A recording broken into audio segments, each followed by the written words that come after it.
Le agradezco al ambientalista Miguel Bárcena que esté con nosotros esta tarde para platicar sobre este servicio, el de recolección de basura en nuestro país. Miguel, ¿cómo está? Muy buenas tardes.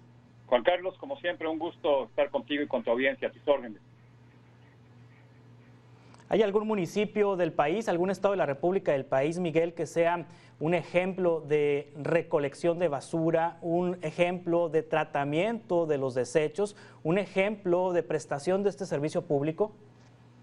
Sí, yo pienso que los de Nuevo León, Monterrey, San Pedro Garza García, son municipios que tienen una cultura mucho más desarrollada, tanto de la separación y la clasificación de sus residuos para después poderlos reciclar, porque bueno, pues es una entidad, son ciudades o municipios que han trabajado mucho esta cultura ya desde hace varios años, y creo que debería de ser un ejemplo que debería de replicarse en otras ciudades del país. Desafortunadamente, a diferencia de lo que sucede en estos municipios de Nuevo León, la mayoría de los municipios en el resto del país son omisos en el cobro de una serie de impuestos y por lo tanto siempre son deficitarios para poder invertir en depósitos controlados de basura, lo que conocemos como tiraderos, y pues lo más fácil, y ante la falta de una recolección eficiente, pues la gente la sigue tirando en las calles, en los ríos, y después cuando vienen las lluvias, taponan los sistemas de alcantarillado y vienen pues estas inundaciones que hemos estado viendo en muchos lugares de la República Mexicana en los últimos meses, Juan Carlos.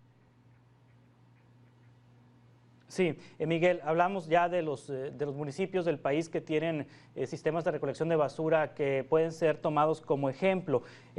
Pero hablando de quién gestiona este servicio público, si lo debe gestionar el municipio, si lo debe prestar el municipio o el Estado, o lo debe concesionar el municipio o el Estado a un particular. En las experiencias que hay en México, ¿quién hace mejor trabajo, lo público o lo concesionado?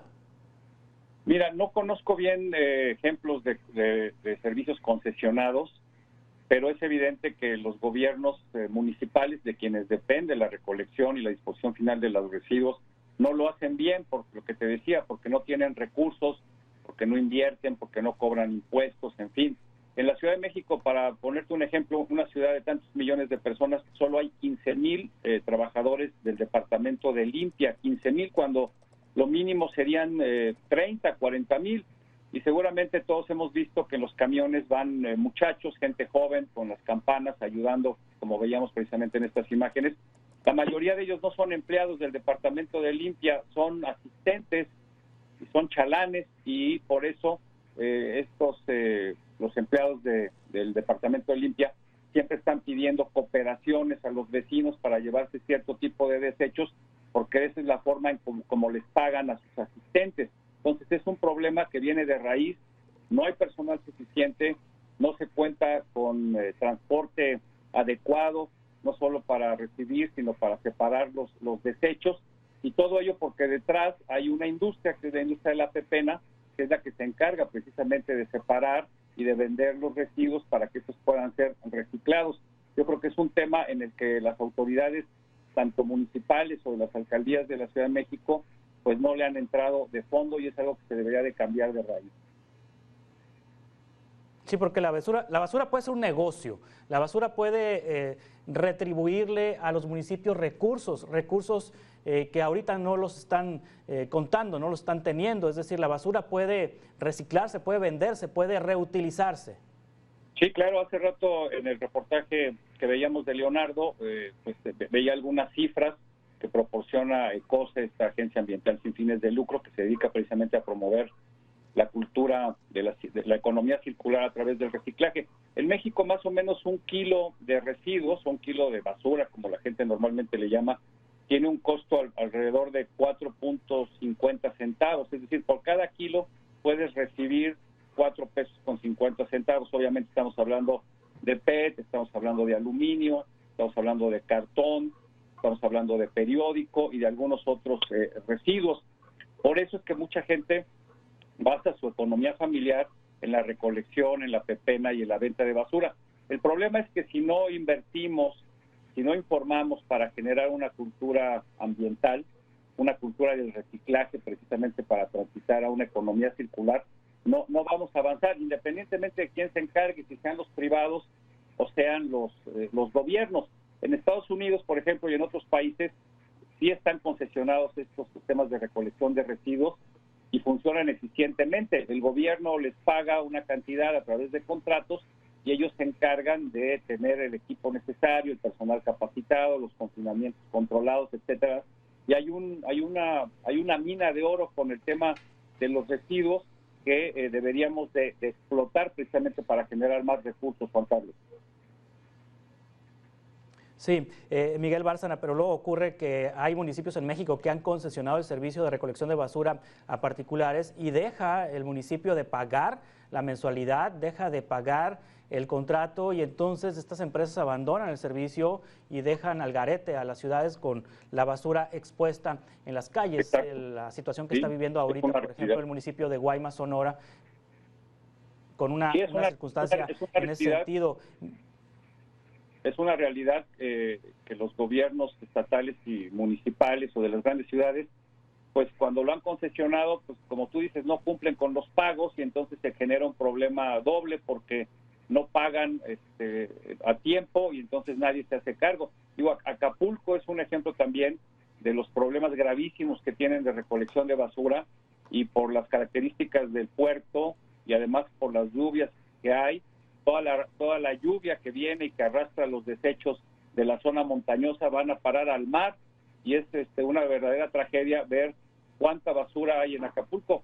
Algunos amigos buzos y servidor ocasionalmente hacemos campañas de limpieza y pegadito allá a la costa hemos sacado literalmente cientos de kilos de basura porque la gente, también hay que decirlo, la gente es sucia, en muchos casos es floja, no tiene la cultura de depositar su basura en donde debe. En otras ocasiones, es cierto también, no hay suficientes botes, no hay suficientes tambos, y los camiones repartidores, como tienen poco personal y tampoco les pagan lo suficiente, pues no la recolectan y como vemos en estas imágenes, en muchos lugares del país, la basura se acumula y además genera otro problema, Juan Carlos, porque genera fauna nociva, que pueden ser también foco de enfermedades para la población que está en estas zonas.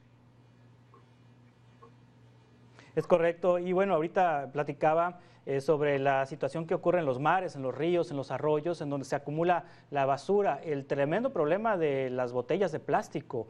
En esta circunstancia en donde se ha vuelto muy común tomar agua embotellada en lugar de tomar de la llave directamente. Hace unos años, hace 20, 30 años, las personas tomábamos agua directamente de la llave y pues llegó esta cultura de consumo en nuestro país para consumir agua potable embotellada y esas botellas pues van a parar al mar, ocasionando una gran tragedia ecológica, Miguel.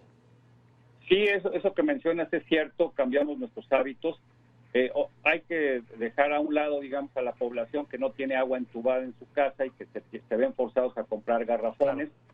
Aquí habría que decir que la gente debería de comprar un filtro, hay muchos en el mercado, utilizamos agua de la llave y el filtro se encarga de lo demás, y la gente debería también de entender que no debemos de seguir comprando botellas de agua o de refrescos en la calle, es mejor tener nuestro propio termo de metal o de cerámica o de algunas otras características, llenar nuestra propia agua en casa. Vamos a ahorrar dinero y vamos a evitar generar más residuos, y aunque muchas de estas botellas son de PET y son reciclables, pues de cualquier forma estaríamos reduciendo la generación de basura. No podemos seguir repitiendo estos hábitos de consumo que son nocivos tanto para nuestro bolsillo como para la economía en general y desde luego para el medio ambiente. Juan Carlos, ojalá la gente tome conciencia de ello porque estamos viviendo ya una emergencia climática, ya no solo hablamos de cambio climático, hablamos de crisis climática, nos estamos ahogando literalmente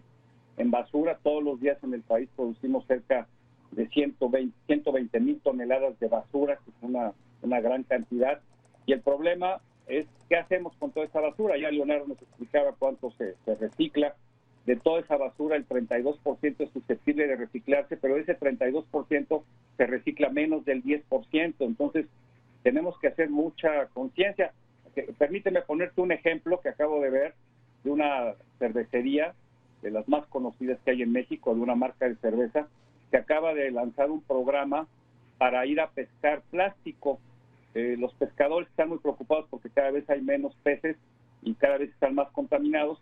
Ahora les están pagando para que con sus redes salgan a pescar plástico literalmente en las costas y en las playas, y después varias empresas les compran por kilo ese plástico y se los pagan exactamente igual que lo que costaría un kilo de pescado de las especies que ellos logran capturar en esa zona.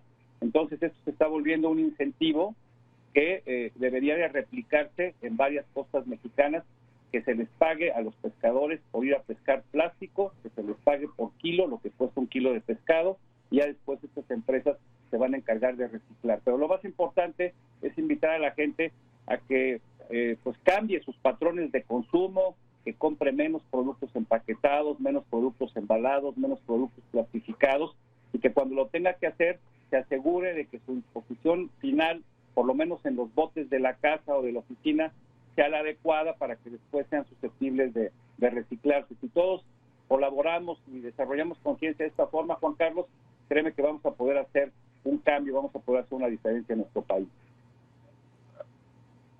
Finalmente, en un minuto, si nos puede comentar sobre las legislaciones locales, estatales, legislaciones que se han aprobado para prohibir el plástico de un solo uso, y esto contempla pues las bolsas en los supermercados, las botellas de plástico.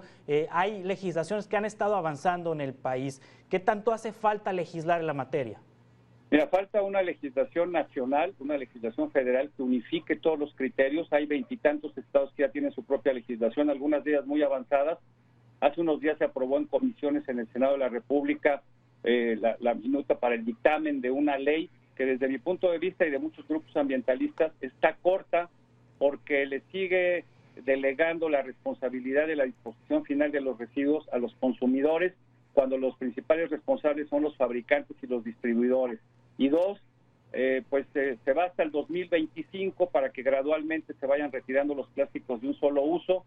Les impone que en unos años tengan un mínimo de 20% de material reciclado y después un 30%, cuando esto debería de entrar ya en vigor. Además, esta ley federal, si se aprueba, va a ir en contra de las leyes locales y las va a dejar literalmente sin efecto. Entonces, en lugar de ser una ley progresista, de avanzada, es una ley que, pues me imagino que ha pesado mucho el peso de los cabilderos de las empresas fabricantes de plástico en contra de los intereses de la sociedad y el medio ambiente. Esto se va a discutir la próxima semana. Ojalá hagan algunos cambios, porque tal como está, es una ley que se queda corta, debería de ser mucho más ambiciosa. Miguel Bárcena, ambientalista, muchas gracias por tomar esta entrevista. Estamos en contacto para seguir conversando sobre estos temas. El gusto es mío, como siempre, Juan Carlos. Aquí estaremos cada vez que me requieran. Muy buena tarde.